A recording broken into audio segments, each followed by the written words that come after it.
Thank you for tuning in to the GSMC Basketball Podcast presented by the GSMC Sports Network. I am your host, Nelson, here on this very tragic Wednesday afternoon. As you can see by the headline, or if you can't see, if you're on the audio side of the podcast, then Jerry West has unfortunately passed away. Another NBA legend this year, or actually, I believe these few weeks that has passed away. As you know, Bill Walton, he previously passed away when I was doing one of my podcasts. And now Jerry West, he passed away right before this podcast. So we're going to talk a little bit about his legacy being one of the best point guards that the Lakers have had in their entire careers. One of the first point guards that the Lakers have had in their entire careers. Then in the second segment, we're going to be looking at Kristaps' injury, since it was he has this rare injury. I'm just going to talk a little bit about that and what that could mean for the Celtics in the future.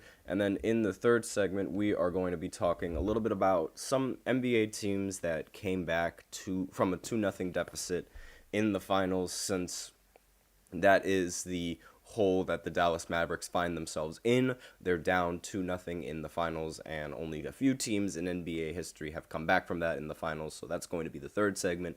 Then in the fourth segment, we have some more Cavs drama. That's my favorite segment because that seems to be the only thing that's been going on this offseason that's consistent. And we also have a fifth segment that we are going to get into towards, and I reveal that at the end of the fourth segment, so be sure to stay tuned for that. Before I begin, however, I'd like to remind everybody to please go ahead and use the link in the description to get your comments recognized, or the link displayed below the ticker on every single show segment. That is gsmcspodcast.net. It really helps the show, makes the show much more interactive between myself and you guys. Once again, the link is gsmcspodcast.net. And we can go right ahead and talk about Jerry West and his career as a basketball player and his career just in the NBA as a whole. He's obviously one of the more iconic players that a lot of people, despite the fact that he was relatively, he's old, he passed away at the age of 86, meaning that he played in the NBA when there was only around like 16 teams. So it was relatively young, but he was one of the footsteps and the cornerstones of this game, and one of the more important players. You can't tell the history of basketball without mentioning Jerry West. He is he's most famously known for being the inspiration for the NBA logo, since that's literally what the logo just looks like. That's him. He is the logo. That's one of his nicknames. He's very popular for that. He's also rather infamous for being one of the biggest playoff losers in NBA history. Now, that some people, they might find that as bad, but he made the NBA finals a total of 9 times, and I I don't really see that as a bad thing, being able to make the finals 9 times in your entire career. And but the only problem is that he only won the championship 1 time in his throughout the 9 times he went to the finals. And most of that, well, part of the reason is because he had to go up against the legendary Boston Celtics almost every single time.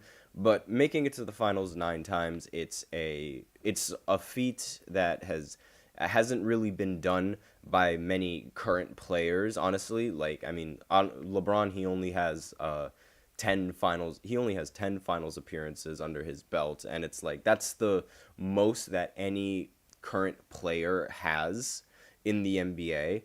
And the other person that's actually has more finals appearances than that isn't LeBron is Robert Horry. So it's a very rare achievement to make it to the finals, despite the fact that there weren't that many teams in the NBA at the time. So I don't really see that as a bad thing, despite the fact that he lost in a majority of them. So he became the third player in NBA history to reach 25,000 points, and he was one of the best scorers in the league at the time, and he most infamously won a Finals MVP despite losing in the NBA Finals, and he became the only player in NBA history to ever win a Finals MVP despite losing, and this happened in 1969, I believe. Now, I have a quote over here. The Clippers stated, "Jerry West is the personification of basketball excellence and a friend to all who knew him." And he passed away peacefully this morning at age of 86. Excuse me. His wife Karen was by his side. The Clippers stated in a social media post. West, he became an advisor for the Clippers in 2017. That was another that's another aspect of his career that's like sort of highlights his prowess in the NBA, not just in basketball as a whole, but like in the NBA. Similar to how Bill Russell, we know Bill Russell, he used to be a coach, he used to be a president for basketball operations as well within the NBA, and it's like, well, within a team, I should say. Pardon me for using that, but they worked within the NBA despite, having a career in the NBA as players. And we see that really commonly with some of these Hall of Famers. They still work in the NBA and they use their previous knowledge from their career to sort of help them make decisions. And Jerry West, one of the things that he's also known for is actually being able to get the trade rights for Kobe Bryant. And it was his decision to bring Kobe Bryant to the Lakers, and lo and behold, he ended up winning 5 championships for them. And, obviously that is one of the craziest things that you can't really predict, but it was when it happens to land, it's well rewarding. And it's like, that's incredible. The fact that he was able to be like, all right, let's trade for this because that was a risk. Drafting Kobe was a huge risk because it was an 18-year-old coming straight out of high school, and there weren't many that were, excuse me, but it was a relatively new thing, so there weren't many teams that were really banking on the success of somebody so young. But, it ended up working out in the end.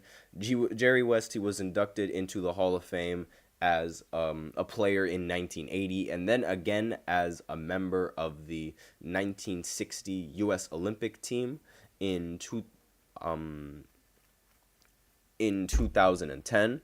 He was also inducted for a third time in 2024, with NBA Commissioner Adam Silver calling him one of the greatest executives in sports history. So he was inducted as 2 players, and he was inducted as an executive in the Basketball Hall of Fame. That is a lot of inductions, and that's a very long career in the NBA, not just as a player, but, as, and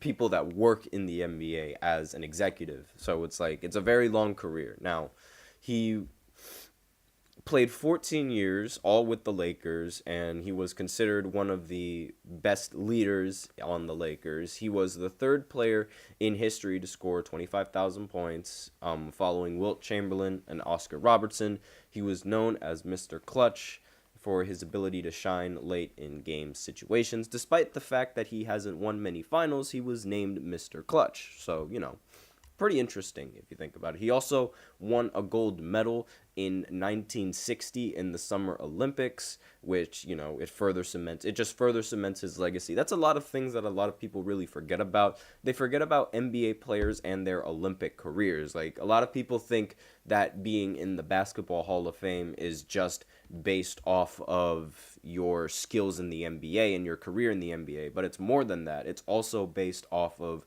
your Olympic career, because that also counts as basketball. And it count FIBA as well. That's also counted in when considering someone's Hall of Fame nomination, which is why, in my opinion, I think Carmelo Anthony should make the Hall of Fame before a lot of NBA players, due to the fact that he's tied with Kevin Durant now, but he used to have the most gold medals in USA basketball, in basketball history for Team USA.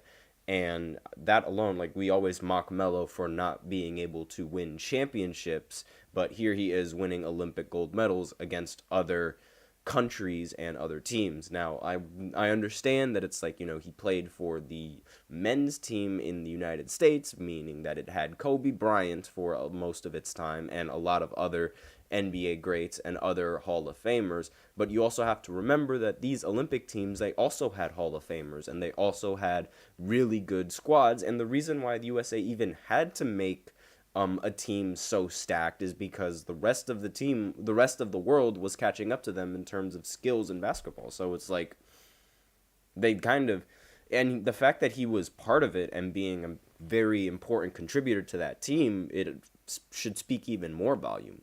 So, but aside from that, this isn't about Melo, this is about Jerry West. So he averaged 27 points, 6 assists, and in 932 games from 1961 to 1974, and his total he ended with 25,192 points, all with the Los Angeles Lakers.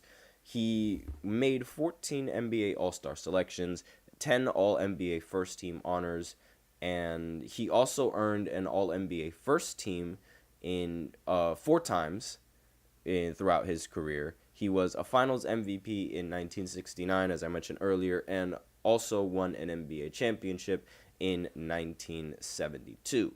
But he did not win a Finals MVP in that year, which is a little bit odd. So he was known for his ability to make crucial plays in the most important moments, hence the name Mr. Clutch. And one of the most famous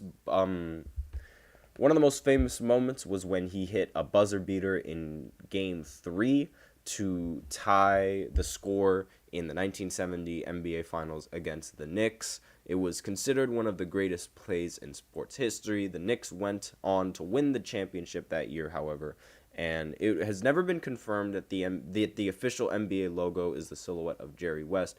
But in 2021, Adam Silver stated it sure looks a lot like him. So, that's why he sort of gets the nickname, like the logo. It seems, if you look at the logo and if you look at him, they look relatively identical. He also had a very good college career as well. He ended the NCAA Finals as the tournament's most outstanding player in 1959. That's when he won the award.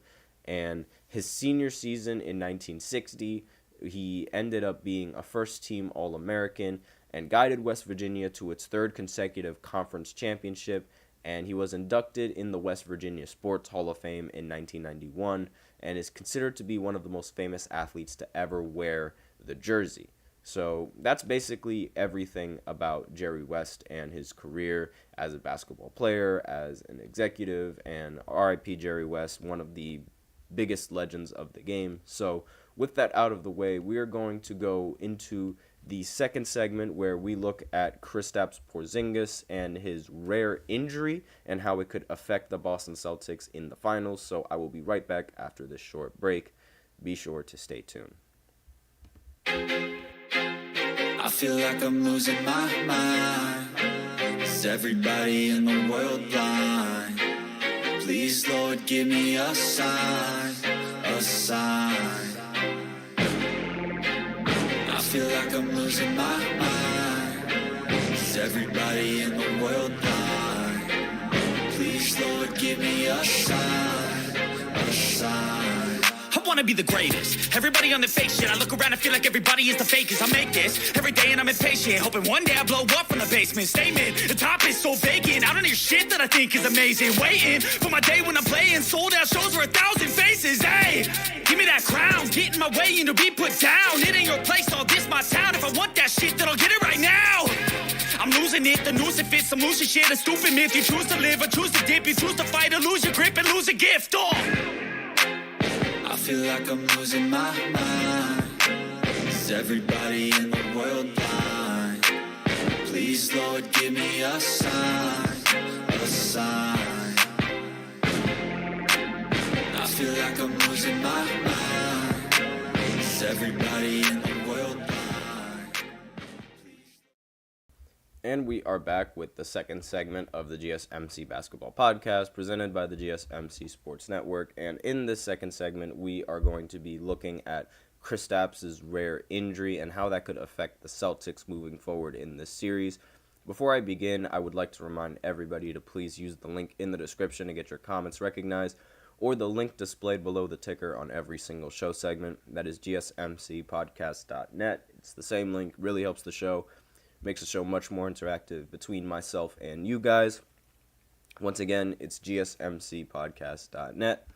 And with that out of the way, let's go right ahead and talk about this injury that Kristaps Porzingis has. It's really, unfortunate how, injuries have seemed to plague this entire postseason. It seems that every single team that is in the postseason, that was in the postseason, had at least someone that was injured. It's a little bit odd, and the fact that it's happening a little bit more often now makes it even more odd. So essentially, the Celtics, they announced Tuesday that Kristaps had a torn medial retinaculum, whatever in the world that means, allowing dislocation of the posterior tibialis tendon on his left leg. Again, I have no idea what that means.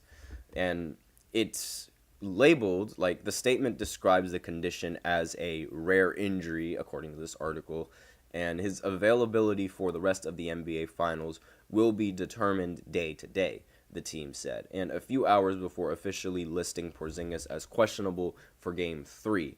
And this is really bad. This is bad. Like, if you are the Celtics, this is bad. And if you are not a Celtics fan, this could be seen as a little bit of karma, because if you remember, in all of this playoff series that the Boston Celtics have played in, the team that they went up against was rather shorthanded. And it happened in the first round when they went up against Miami without Jimmy Butler, and it happened again in the second round when they went up against the Cavs without Donovan Mitchell and without Jarrett Allen. And then it happened again when the Pacers in Game 2 ended up losing Tyrese Halliburton. So now, in Game 2, they end up losing Kristaps, and now they're going to have to be on the other end of the stick, playing with an injured roster and hopefully, being able to finally come out with the win in the series. But the big difference between those teams and the Celtics is that the Celtics, they have a lot of other options that they can rely on that aren't just Kristaps. I mean, Kristaps had a very good Game 1 to open up the series and, take that 1-0 series lead. But, at the end of the day, the Celtics team, is good enough to win without Kristaps. They've shown in the postseason that they can, in fact, win without Kristaps, having Al Horford come in the rotation and having the rest of the players off the bench come in the rotations along with, the rest of the starters. And it's like the team is just, it's almost too good to fail. That's what it seems like, because with all the power that they have in scoring and defense, it's not to mention Drew Holiday is actually playing really well in the finals. I mean, he had a fantastic Game 2, and we'll only time will tell if that scoring will continue and if that play will continue going on. But aside from that, it's this Boston Celtics team, it's really, really good. It's way too good to fail. And Porzingis, in reports, he said, "I'm optimistic." He told reporters on Tuesday in Dallas, where Game 3 is scheduled. "As I said, I will do everything I can to be out there tomorrow. Nothing's going to stop me unless I'm told I'm not allowed to play. That's the only reason I would not be out there, but tomorrow we'll see." So the Celtics said the injury occurred at the 3:27 mark of the third quarter in Game 2. And Derek Lively was sort of is the only evidence of any potential leg injury when he was attempting to box out Kristaps. So it was Porzingis moved more gingerly on his left leg after the collision, particularly on the next several possessions, according to this article, as he was attempting to close out on shooters. He remained in the game for an additional 2 minutes and 45 seconds, was subbed out, retreated to the locker room, and played 3 minutes and 26 seconds more in the fourth quarter. He's doing everything and anything he can to be ready for the game tomorrow, said Joe Mazzulla, the Celtics coach. It's a serious injury at the end of the day. Our team and medical team is not going to put him in any bad situations. We've taken the decision to play out of his hands because of the importance of him. He's going to do everything he can to play, and we're going to leave it up to our medical team. So, we still have yet to confirm whether or not Kristaps is going to play for Game 3. And, I guess it's really going to be a game time decision whether or not he's going to go in there. So Mazzulla said he has no idea when or if Porzingis is going to even play for Game 3. So if you're a Celtics fan, I'd start hitting the panic button because this could be a sign for bad things to come. The series is shifting over to Dallas for the next 2 games, and thus meaning that Dallas is going to have home court advantage. However, at the same time, there aren't that many teams in the history of basketball that have come back from a 2-0 deficit in the finals, and we're going to get a little bit into that in the third segment, but a little bit more of the implications on Kristaps and, missing these games. The Celtics are plus 25 when Kristaps has played on and has been on the floor for the past 2 games in the finals, and they're even with, Dallas in the 52 minutes he has been on the bench. And during the regular season, Boston outscored opponents by 11.2 points per 100 possessions with Porzingis minutes. And that number increased to 11 with him, 11.8 with him off the floor. So, it's not a huge increase in outscoring opponents per 100 possessions, and I don't really think that number is I feel like that number is a little bit how do I say this? I mean, I feel like that yeah, sure, they're scoring them a little bit more, and it almost seems like the Celtics, with judging by that number and that statistic, it doesn't really seem like they're in that much jeopardy without Kristaps. So maybe they don't have to hit that panic button. I didn't realize that was actually a stat that they calculated to that extent. I mean, given the fact, to be fair, Kristaps hasn't really played that much or as many games as I would expect, especially when they were in the playoffs. He didn't play nearly as many games, and they were still able to. In fact, when they played the Pacers, they swept the Pacers, and Kristaps didn't even play in that series. So it's it seems like they can still win they could still win pretty fine without having Kristaps in the rotation. So that's basically all I have for this segment. I have no idea whether or not he can take painkillers and sort of numb the pain. I'm not entirely sure how that's gonna work. I'm not entirely sure if he'd want to do that. Doesn't really seem like something that is needed. And granted, maybe that's going to be a step in the procedure that they will take, give him painkillers, see what happens, see how he reacts. But I'm not entirely sure if that's going to be the next step. So we might as well go ahead and go into the third segment, where we talk about NBA teams to come back from 2-0 in the NBA Finals. There aren't many of them, but there are a few. Some of them, a lot of them have actually happened rather recently. So we're going to take a quick look at that right after the short break. So be sure to stay tuned. Looking for your daily fix of sports talk without having to pay for it? GSMC Sports Network is available on YouTube. Just search GSMC Sports Network.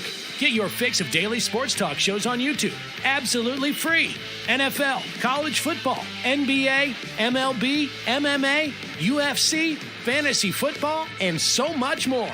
GSMC Sports Network has shows running all day long, with new sports shows starting every 2 hours. Just like on your favorite cable sports channel, except GSMC Sports Network is absolutely free. Just search GSMC Sports Network on YouTube to catch one of your new favorite shows, like the GSMC College Football Podcast, Chip Shot Football Podcast, Hoops and Heels Women's Sports Podcast, GSMC Basketball Podcast, and so many more.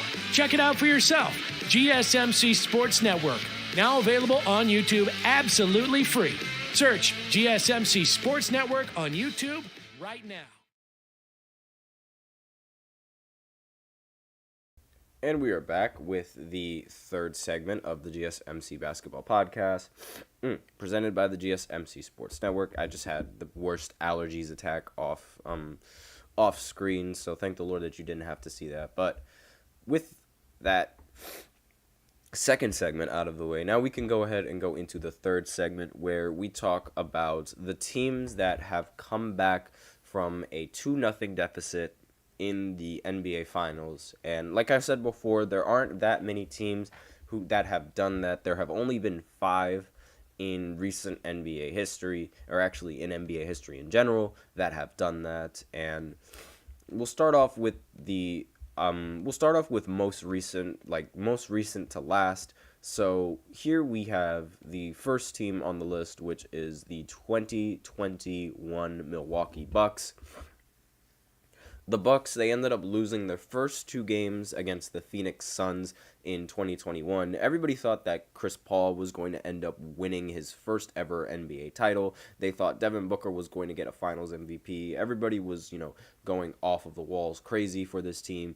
But then the Bucks ended up beating the Phoenix Suns in a 20-point beatdown. And they, completely destroyed them in Game 3. Chris Middleton ended the game with 40 points. And, this was one of the games where Devin Booker ended the game with 40 points, but ended up losing. Then in Game 4, to even the series, I lied. Game 4 was when Chris Middleton ended with 40 points. But Game 3, Devin Booker ended with 40, ended up losing. And then he ended up with 40 in the next game, I believe, and also ended up losing. And, this was the first time, I believe, when a player ended up scoring 40 in 2 games and ended up losing in both of those games. It was really, really bad. In Game 4, it evened things up. Then in Game 5, Milwaukee almost had 3 scorers get 30 points to take their first lead in the series. And then finally, Giannis, he ended the series in Game 6, closing out with a ridiculous 50 points and going, I believe, 17 for 19 from the free throw line. He ended up hitting his free throws in the game. That was the biggest story. And honestly, the biggest reason why they ended up winning. He was unquestionably clutch in those games in the series. And this is going to be it's those type of performances that are needed if you want to make these kinds of comebacks. And Giannis ended up winning the Finals MVP. Also, should be noted, Drew Holiday was also a part of this team that ended up, coming back from the 2-0 deficit. And now he's also part of the team that is attempting to,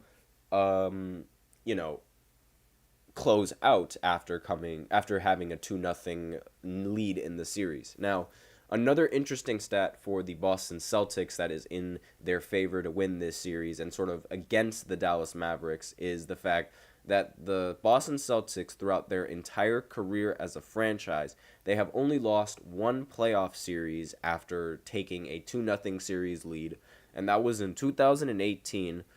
When the one time that they lost was in 2018 against LeBron James and his awful Cavs team, but he was absolutely ridiculous in the 2018 playoffs. In my opinion, that was the best basketball player to ever touch the floor, LeBron in 2018. And speaking of LeBron, he is also one of the NBA players on this list that has come back from a 2-0 deficit in the finals.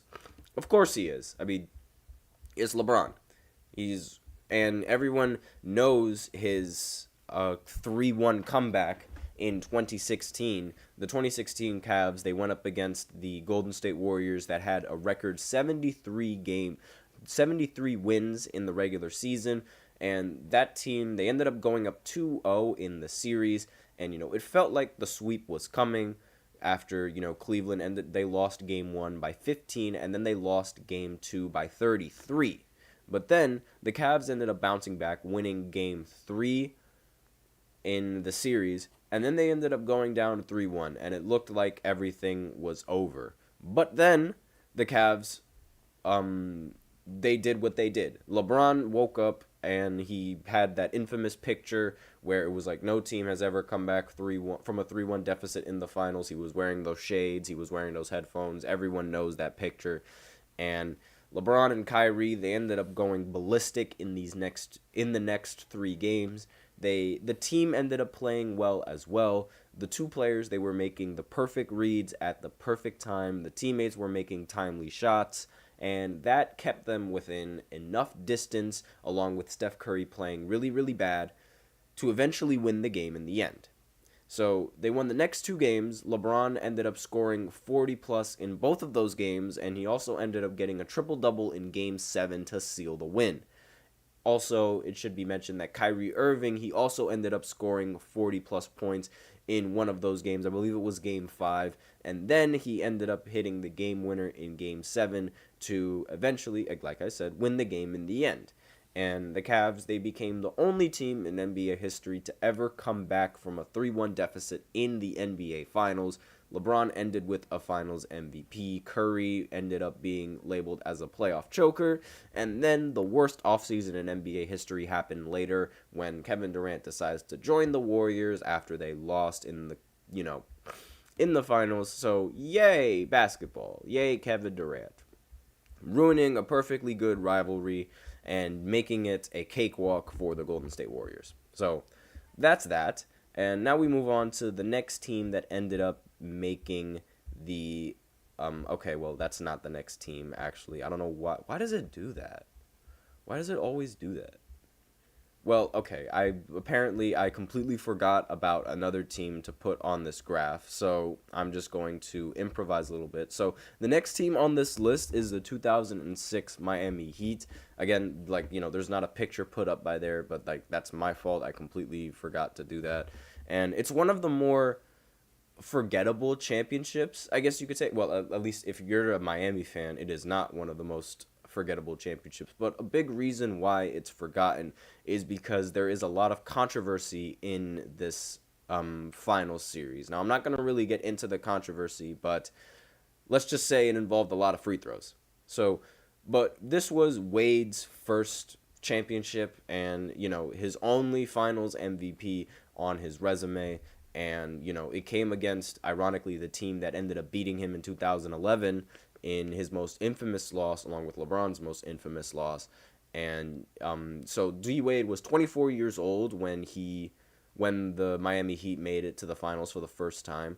And he ended up dropping 40-plus points, including 2 game-winning free throws in overtime in Game 5 to take the Miami's first lead of the series. And then in Game 6, he ended up closing out the series, going 10 for 18 from the floor and finishing with 36 points and getting the first of his 3 titles in the NBA. So I'm just going to skim over that just because we are also running out of time and I don't have a graphic up for that. So, whoops, my bad. And let me just go ahead and go over to the other team, which is, jeez, you can't even see his face. Hold on, let me adjust it so you can see his face. There we go. So we have Bill Walton and the 1977 Portland Trailblazers. Yes, the 1977 Portland Trailblazers. I don't know why I messed up the year, I thought I messed up the year, but I didn't. So this was the only championship that the Portland Trailblazers have in their entire history of the NBA, and this is also one of the biggest reasons why Bill Walton is considered as one of the best centers in Portland Trailblazers history. He was responsible for them winning their only championship in franchise history.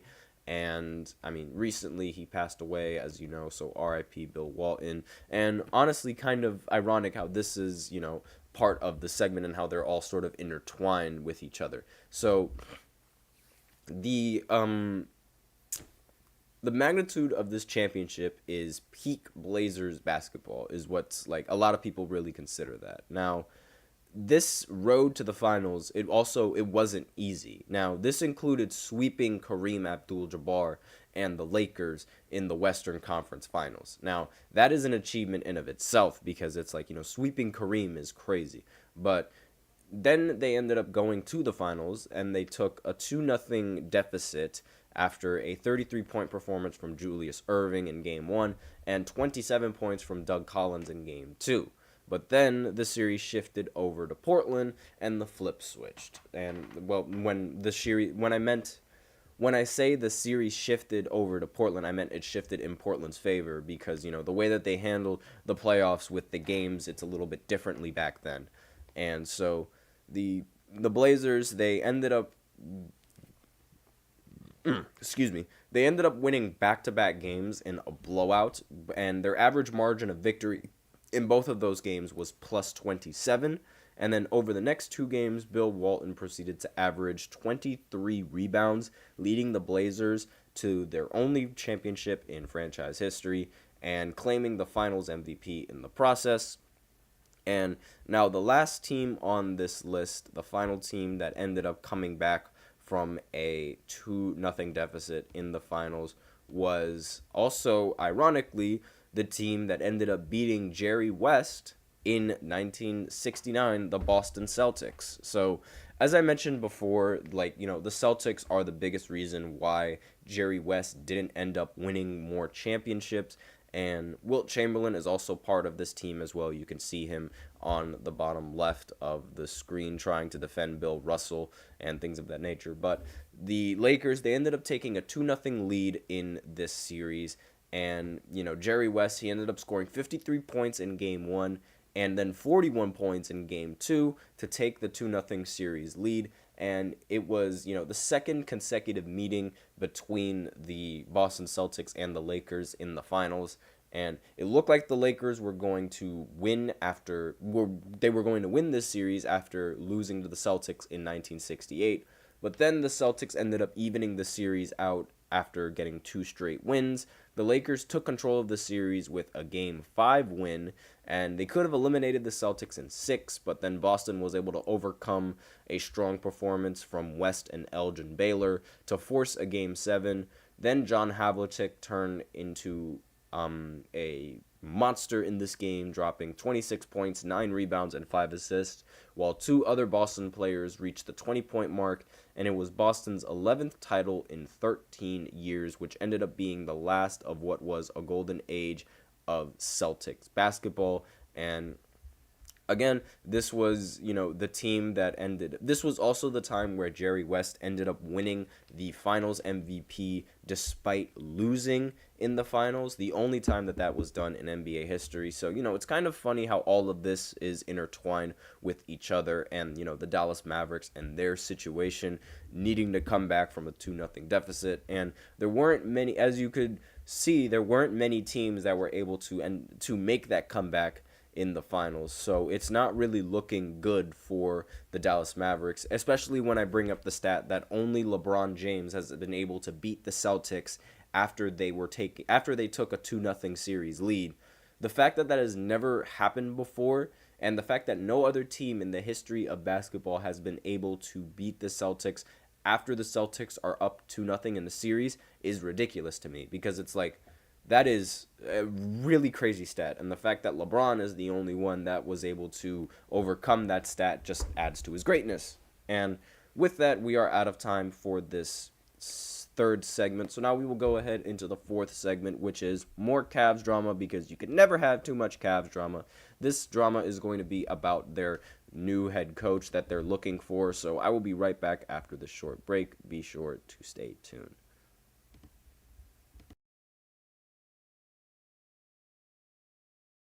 For the best and latest podcasts available anywhere, go to the podcast app on your cell phone and type in GSMC to access free content-rich podcasts on health and wellness, book reviews, sports, entertainment, relationships, social media, movies, technology, finance, and even weird news. Subscribe and download the GSMC Podcast Network's family of shows, available everywhere podcasts are found.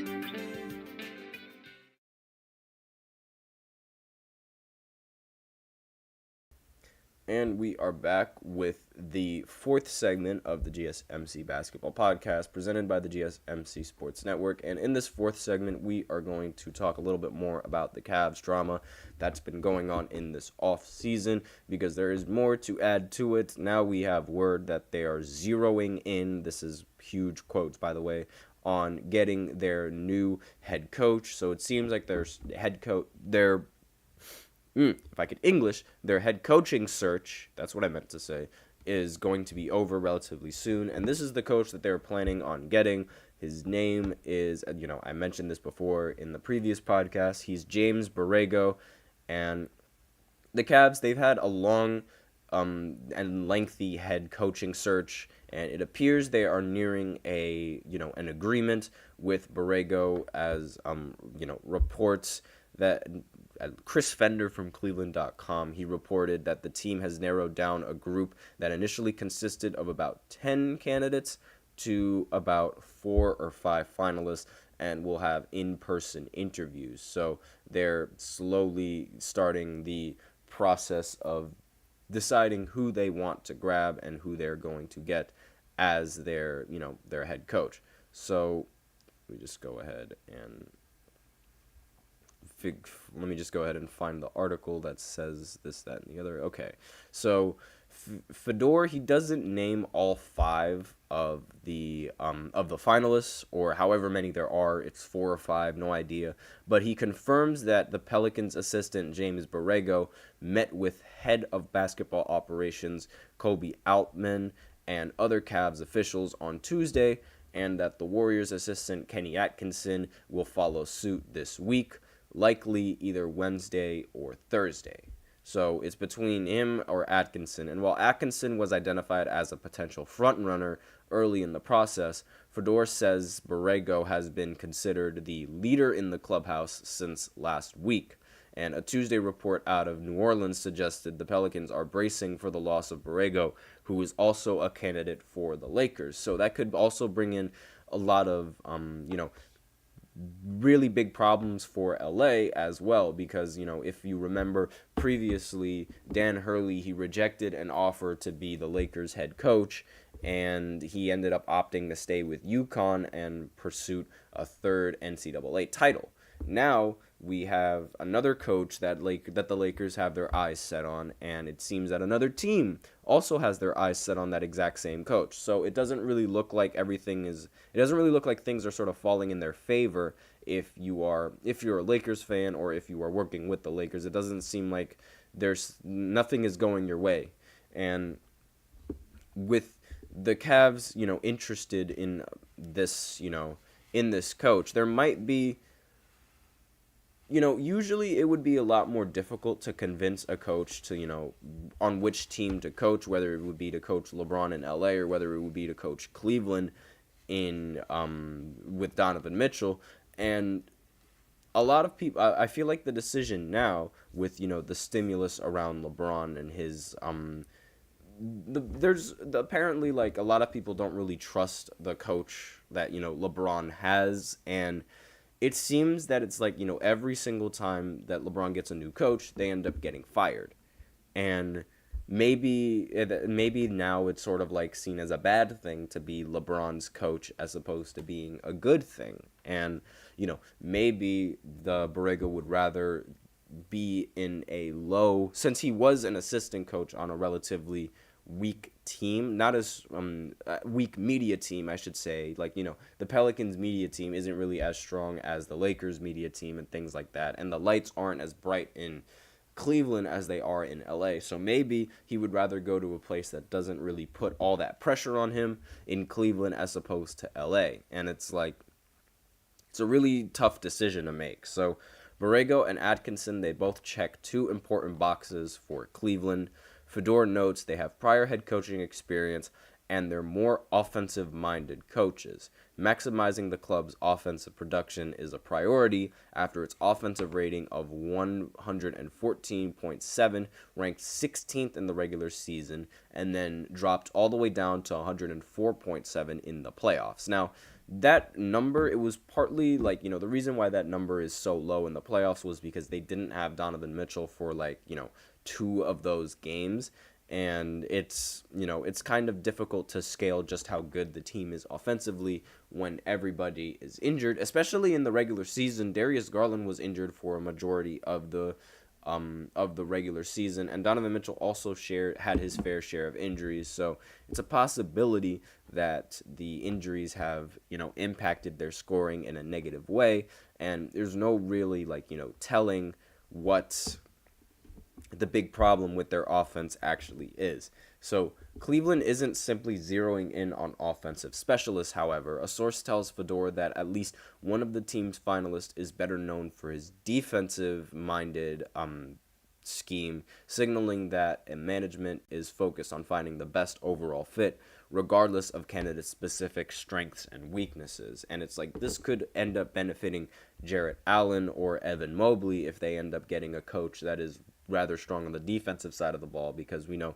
Jarrett Allen's one of his biggest strengths is his rim protection, and Evan Mobley is much more of an all-around player than Garland and Donovan Mitchell. And eventually it seems like one of them is going to be off the team sooner rather than later, but we'll see how it goes in the offseason, and we'll see what exactly is going to happen, whether or not it might be another Jimmy Butler situation. If you guys remember all the way back in 2018, 2019, the Minnesota Timberwolves, they refused to trade Jimmy Butler simply because they wanted Jimmy Butler on the roster. Jimmy wasn't having it, and he ended up causing all sorts of problems in the locker room. He was, he was making a big fit. He's making all this show. Maybe it could be a similar story where it's and not only that, Ben Simmons also wanted to get traded from the 76ers. He ended up putting on a big show, and it ended up being the talk of the entire regular season until he got traded. And it's these players, they can really influence the organizations to trade them depending on the attitude and how they act. And it's Jimmy was acting like a wild person. I mean, there was a moment when the Warriors fans, they were doing this with their towels, and then Jimmy Butler on the bench, he was joining in on that, and it was really he really wanted to get traded. And a lot of these players, they have a lot of a big influence on trading, and it's way different than how it was back then, where it's if a player requested a trade, then they'd still act like a grown adult. I remember Kobe requested a trade, wanted out from LA, and then he ended up acting like an adult and was like, all right, nope, I'll stay with LA, because he talked to front office, and the front office provided him with the help that he wanted. And it's really these players, they have a big influence on, their status on their team. And, at the end of the day, it is a business at the end of the day, but, a lot of players, they can influence that business. So that's basically all I have for this Cavs drama segment. So now we will go ahead and go into the fifth segment, where we will talk a little bit about the finals. I'm just going to give a quick finals preview. 2-0 in the series. The series is now shifted over to Dallas, and I'll talk a little bit about that. The game is tonight, so I'll be right back after this short break. Be sure to stay tuned.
And we are back with the fifth segment of the GSMC Basketball Podcast presented by the GSMC Sports Network. And in this fifth segment, we are going to do quick finals preview since, the game is going to be happening tonight. It's going to be a bit of a shorter segment than the rest of the other segments because, I've talked a lot about this game. It's very highly anticipated, and it's like there's not really much else that needs to be talked about aside from now my opinion on who's going to win in Game 3. May have changed slightly now that Kristaps is revealed to be injured. And it would seem that, going into Dallas and going into the game tonight, the Celtics, I feel like they might struggle just a little bit, not having Kristaps just for a little bit, but I don't know. I don't really think that the Celtics are going to end up losing this game because it's like they haven't lost a series. They haven't lost a series going when they're up 2-0 since LeBron. They haven't lost an away game at all in this entire postseason, which has been the biggest reason why they've ended up winning because they've been able to sort of nullify home court advantage for the other team. And with this, with the fact that they just haven't lost an away game yet, I don't really see that streak ending for the Celtics, and I just don't see them losing this game. I mean, despite the fact that Kristaps is out for this game, if you watch the second segment that I showed, it showed that the Celtics, they actually ended up in the regular season, they ended up outscoring their team more without Kristaps on the roster than they did with Kristaps on the roster. So it's like they could easily win without Kristaps, and not only that, their team chemistry, having Al Horford at center, it's good enough that they're able to perform well and still having their bench play in substitution for Kristaps, because it's like they have better chemistry with Al Horford than they do with Porzingis at the center, despite the fact it doesn't really, they both provide good enough impact for the team. And not only that, we are due for a Kyrie Irving legacy game that he usually has in Game 3. He has a really good history of playing in Game 3. So, I mean, he was actually, I remember in 2016, he was arguably the biggest reason why the Cavs are why the Cavs were winning in that Game 3 against the Golden State Warriors in 2017. And he's been a big reason why the Dallas Mavericks were able to win all of their Game 3s in this series, or majority of their Game 3s. Now, Lil Fettuccine in the chat, where's LeBron going now? I don't know where he's going. I really don't know. I think he might stay, honestly. I wouldn't be surprised if he stays. It seems like the Lakers are probably going to draft Bronny. And, I mean, if the Suns draft him, I don't know. They might. I don't really see him leaving. But going back to the finals and this game, I don't see the Celtics losing this game. I just don't. The team seems too good to fail, and it doesn't matter what obstacle you throw at them. It doesn't matter what how many players they end up losing. They just whoop everyone's ass. That's all it is. It's it's really difficult to beat a team that is, so versatile and has, so much offensive potential and just as much defensive potential. So I don't really see, and not to mention the rest of the Mavericks, as a team, they haven't really been playing well. And it's I haven't really seen them play well in the series against Boston yet. Again, Luka Doncic is the only player on the Mavericks that has hit multiple 3-pointers in the series. And I don't really see that changing, despite the fact that they're going to be playing in home court, because it's simple. The Celtics, they haven't lost in an away game, and I don't see them losing an away game. Now, maybe they'll drop one. They might drop one, but my doubts are it's highly unlikely in my opinion. But then again, we are still due for a Kyrie Irving game, so we'll see what happens. But again, that's going to be the end of this, shorter than normal segment, because it's like there's not really much that needs to be talked about that I haven't talked about already, and I'm just really excited for this game to go down. Let me know what you guys think is going to happen in the comments, and with that, that is the end of our podcast. Thank you so much for tuning in to the GSMC Basketball Podcast presented by the GSMC Sports Network. Your support means a lot to us, so please remember to subscribe to the show, leave a positive review. It really does make a difference. We also invite you to follow us on Facebook, Twitter, TikTok, and Instagram for more content and updates. Remember to use the link in the description to get your comments recognized, or the link displayed below the ticker on every show segment. It's gsmcpodcast.net. Really helps the show, makes the show much more interactive between myself and you guys. That's all I have for you in this podcast. I am your host, Nelson, and as always, take care. Get ready to watch the game.